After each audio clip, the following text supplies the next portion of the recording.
Vamos orar. Pai querido, mais uma vez vamos abrir a Tua Palavra. Queremos ter a certeza que Teu Espírito estará guiando o nosso entendimento. Em nome de Jesus. Amém. Amém. A salvação é como se Deus depositasse para você 10 milhões de dólares no banco. É teu, mas de nada adianta se você não for no banco e pegar o dinheiro para você. Eu diria, a salvação é como um cheque que Deus te dá. Aí está, é um cheque, mas é papel, não vale de nada. A não ser que você vá no banco e desconte o cheque. Aí é dinheiro vivo, aí vale. A salvação é igual. Cristo já fez tudo para te salvar, o cheque está nas tuas mãos, você está salvo. Mas para você apoderar-se da salvação, você precisa fazer algumas coisas. Reconhecer que você é um pecador, arrepender-se dos pecados e suplicar a graça perdoadora de Cristo. Teologicamente chamamos a esses passos arrependimento, confissão e perdão. Eu vou ler alguns textos que mostram a necessidade de arrepender-se, de confessar e de aceitar o perdão divino. Por exemplo, aqui em Atos, capítulo 2, versículo 38, Pedro estava pregando para os israelitas que tinham matado o Senhor Jesus. E quando eles se confrontam com o seu pecado, eles percebem o tremendo pecado que tinham feito. O texto diz, a partir do versículo 37, Atos 2, 37, ouvindo eles estas coisas, compungiu-se-lhes o coração. E perguntaram a Pedro e aos demais apóstolos, que faremos, irmãos? Respondeu-lhes Pedro, arrependei-vos e cada um de vós seja batizado em nome do Senhor Jesus Cristo. Arrependei-vos, arrependimento. O que é arrependimento? Arrependimento é sentir dor pelo pecado que se cometeu. Para sentir dor pelo pecado, você tem que entender que aquilo que você estava fazendo era um ato pecaminoso. Agora, quando você compreende que o que você estava fazendo está errado diante de Deus, então você sente dor no coração. Dor por quê? Dor por ter magoado o coração de Jesus, porque o pecado é a maior agressão contra Cristo.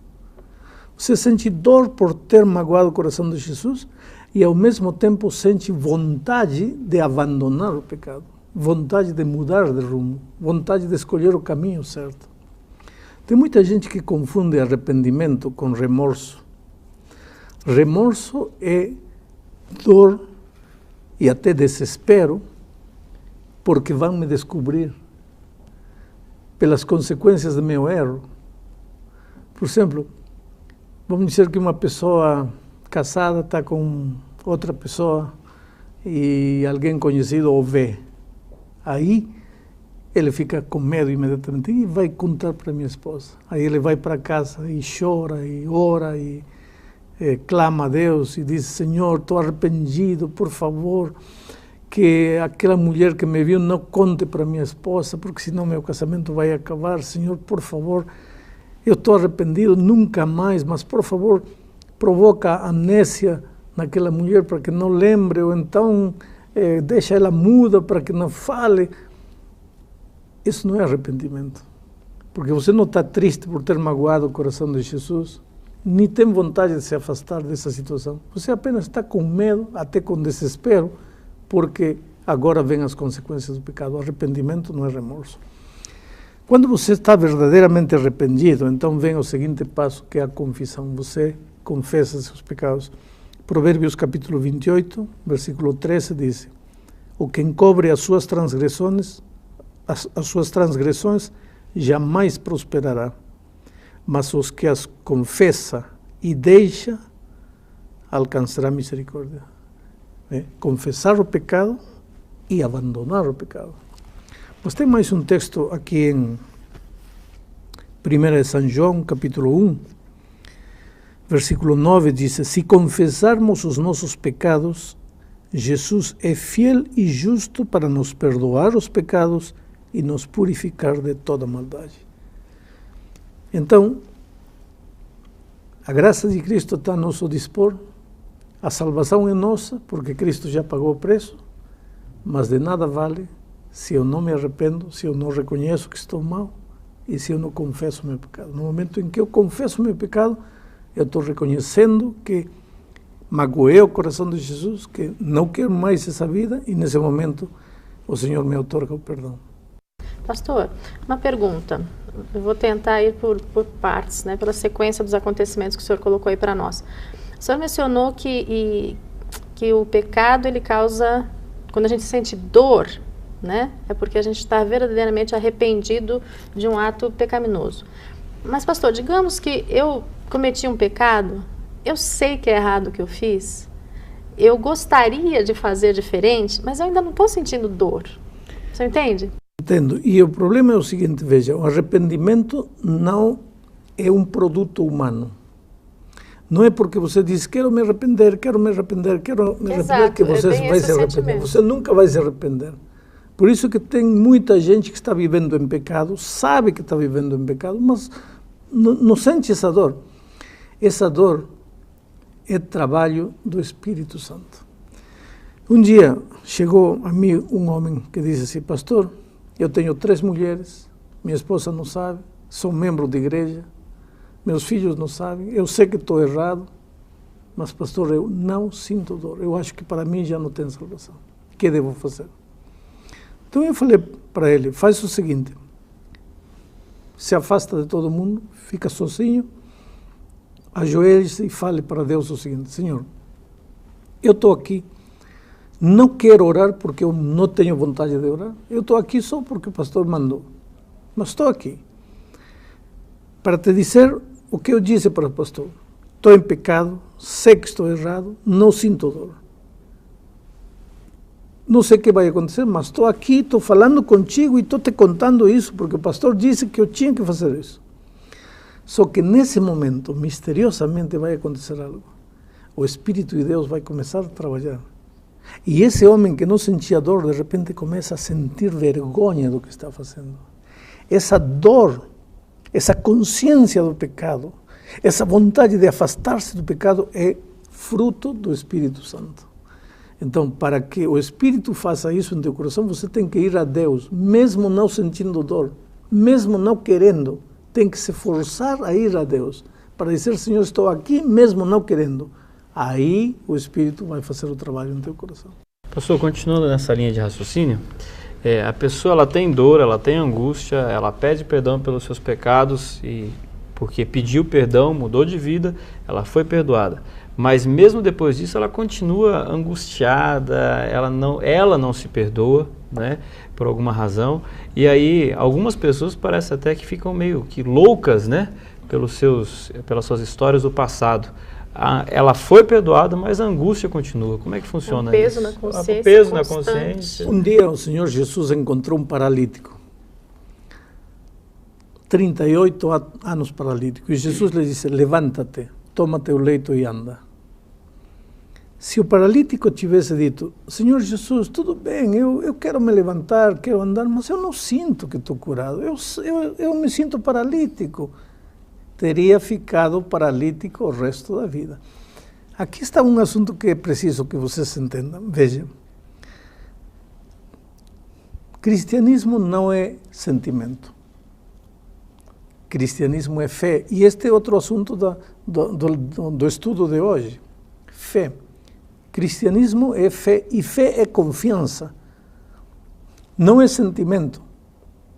Vamos imaginar uma criança num poço escuro. Ou uma criança, ou um pai num poço escuro, e a criança, o filhinho de 3 anos, aparece lá em cima. A criança olha para baixo, está tudo escuro, não vê nada. Mas o pai diz, filhinho, estou aqui. Pode se jogar que eu recebo você. A criança não vê nada, não sente nada. Ouve a voz de Deus, ouve a voz do pai, conhece seu pai, acredita no seu pai, e se joga no escuro. Por quê? Porque conhece quem é seu pai. Porque sabe que seu pai nunca faria mal. Isso é fé, isso é confiar. E quando Deus disse, se você confessou seus pecados, você está perdoado, você não tem que sentir, você tem que confiar, que é assim porque a palavra de Deus o disse. Pastor, essa questão da fé, a fé é uma coisa que a gente não vê, né? É uma coisa muito do coração mesmo, a gente não enxerga. Então, essa questão da confissão, eu me arrependi, eu vou confessar a Deus os meus pecados, mas não seria mais prático se eu confessasse para uma pessoa? Parece que dá um alívio maior no coração quando você confessa para alguém, sabe? Para o seu líder religioso, para o seu pastor, o seu padre, alguém. Não é? Parece que dá um alívio maior se você fala para alguém, uma pessoa de carne e osso. Nossa, eu ia justamente fazer essa pergunta, até baseado em Tiago 5,16, onde fala assim, confessai, pois, os vossos pecados uns aos outros. Pois é. Então, o pastor está falando aqui de confessar os pecados a Deus, mas a Bíblia aqui está falando, pastor, confessai, pois, os vossos pecados uns aos outros. Como é que funciona, então, essa questão de confessar o pecado para uma outra pessoa? Porque parece que dá um alívio maior. No contexto do verso que você está lendo de Tiago, refere-se a ofensas que um provocou ao outro. Se eu te roubei 10 reais e agora o Espírito trabalha no meu coração e eu tomo consciência de que fiz mal com você e me arrependo e confesso meu pecado a Deus, além de confessar meu pecado a Deus, eu tenho que procurar, Márcia, desculpa, você não sabe, mas eu tirei 10 reais de você e fiz mal, e por favor te devolvo e me perdoe. É nesse sentido que Tiago está dizendo, confessais uns os erros para os outros, ofensas pessoais que se provocaram uns aos outros. Agora, pastor, existe base para eu confessar, então, o meu pecado? Porque aqui o senhor já nos explicou, mas existe base bíblica para eu confessar o pecado para o pastor, para um padre, para um líder religioso? Aí já é diferente. Aí é diferente porque o texto diz, porquanto há um só Deus e um só mediador entre Deus e os homens, Cristo Jesus, homem. Um só Deus e um só mediador, é Cristo. Quer dizer, para você ser perdoado por Deus, você não precisa ir através do pastor, através do sacerdote. Você precisa ir a Deus, o Pai, através de um só intermediário. E Cristo é esse único intermediário. Agora, precisa confessar seus pecados a Deus e, se houve uma ofensa pessoal, a seu próximo. Agora, quando eu confesso esse meu pecado, qual o preço do perdão que eu tenho agora que pagar? Porque eu tenho aqui, eu me arrependi, agora eu quero colocar ali o meu pecado, e qual o preço que eu vou ter que pagar para poder receber? Esse já é um tema que estamos debatendo muito ao longo desta série de estudos. A salvação é pela graça, você não tem que pagar nada. Você só tem que reconhecer que pecou, reconhecer que precisa de Deus, arrepender-se e nada mais. Rezar, não preciso levar uma alimentação ali para aquela pessoa, nada disso. Você precisa restituir se tirou alguma coisa de alguém, Agora, porque pastor, é justo isso. Pastor, se Deus nos dá a salvação pela graça, Deus nos ama tanto, não é? É um Deus de amor, por que a gente tem que passar por todo esse processo? Porque, afinal de contas, nós aqui, os seres humanos, nós não temos culpa do que Lúcifer fez lá no céu. Ele errou. Agora, nós estamos sofrendo consequências disso, aliás, terríveis consequências. Por que se Deus ama todo mundo, por que Ele não salva todo mundo? Ou perdoa todo mundo de uma vez? Pois é, precisa de arrependimento, para que tudo isso? Não, espera um pouco. Você está com gripe. Vamos dizer, você está com tuberculose. Vou fazer um exemplo mais duro, mais dramático. Está com tuberculose. Existe um remédio simples, a penicilina. 4, 5 injeções de penicilina, você está 0 quilômetros. É simples. Mas para você tomar a penicilina, primeiro, você tem que reconhecer que está com tuberculose. Se você não aceita que está com tuberculose, a penicilina não te serve de nada. Então, a mesma coisa é, Nós todos estamos enfermos de pecado e condenados à morte. Mas o remédio já existe. O remédio é a salvação em Cristo. Agora, de nada me serve se eu não aceito se eu acho que estou bem, eu vou morrer. Mas não vou morrer porque não há remédio. Vou morrer porque não aceito que estou doente. Pastor, e outra questão. É garantido que eu vou sentir paz, independente do pecado que eu tenha cometido, que eu posso ter cometido uma coisa terrível. Terrível, que aos meus olhos, aos olhos humanos, não tem perdão. Não é? Eu posso ter tirado a vida de alguém, eu posso ter feito coisas terríveis mesmo. E, sinceramente, aos olhos humanos, parece que a gente não tem perdão quando a gente passa de um determinado limite. Aí é que está. Eu acho que você nunca vai ter paz a não ser que tenha confessado o seu pecado a Deus e tenha confessado o seu erro, se houve ofensa pessoal contra alguém, seu pecado a outra pessoa. Agora, há circunstâncias especiais em que a confissão a outra pessoa pode ser muito mais prejudicial que construtiva. Uma ocasião veio a mim uma senhora e disse: pastor, meu filho de 18 anos, único filho, meu esposo ama meu filho, ele é a paixão da nossa vida, mas meu esposo não sabe que ele não é filho dele.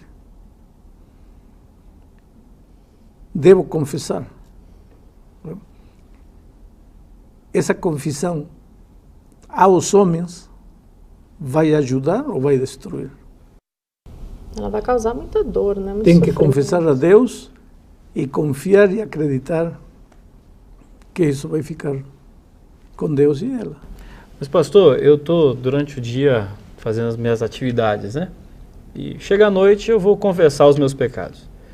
E eu me esqueço daquele momento que eu me irritei no trânsito com a pessoa que me fechou e não confesso esse pecado ao Senhor. E ele não vai ser perdoado? Como é que funciona então? Não. Eu vou ser culpado por esse pecado? A confissão não é dizer a Deus pecado por pecado, por pecado, por pecado, tudo. A confissão não é assunto de palavra. A confissão é um assunto de atitude.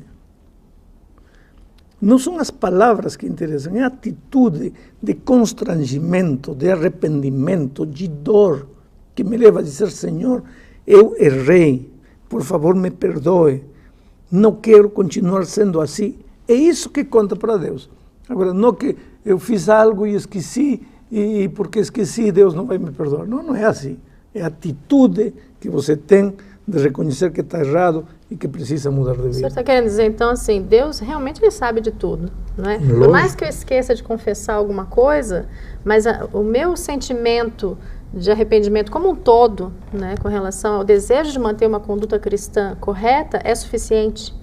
O que ofende a Deus não é um ato pecaminoso aqui, outro aqui e outro aqui. O que ofende a Deus é a situação pecaminosa do ser humano. E o arrependimento e a confissão te leva a abandonar essa situação pecaminosa. E quando você sai dessa situação pecaminosa, os atos desaparecem naturalmente, porque os atos são consequência da situação pecaminosa. Pastor, o senhor quase respondeu a minha pergunta, mas eu gostaria que você fosse mais direto agora. Por que Deus não perdoa todos os pecados de todas as pessoas? Ou por que, como o senhor falou aqui, o arrependimento, a vontade de estar arrependido é fruto de Deus, né? Agora, como porque que... o perdão só vale para quem reconhece que necessita perdão. Se você não reconhece que necessita perdão, então o perdão de Cristo não te vale de nada. É o exemplo do enfermo. Se você não reconhece que está enfermo, que remédio te serve? Agora, eu entendo. Só que para Deus nada é impossível. Será que o Espírito Santo não poderia chegar, entrar de uma forma tão profunda no coração da pessoa? Nada é possível. Deus pode te forçar a aceitar o perdão, mas Deus não quer serviço forçado de ninguém. Ou você quer ou você não quer. Se há uma coisa que Deus nunca vai fazer, Ele poderia fazer porque é Deus, mas Ele nunca vai fazer é obrigar-te a querer quando você não quer. Por isso, você precisa aceitar o perdão. Deus não pode forçar você a crer, muito menos a aceitar. É um assunto voluntário. O Espírito de Deus pode bater a porta do teu coração, mas é você que tem que dizer sim. Se você quer paz em seu coração, se você quer que Deus faça maravilhas na sua vida, hoje é o dia de boas novas. Hoje é o dia de salvação.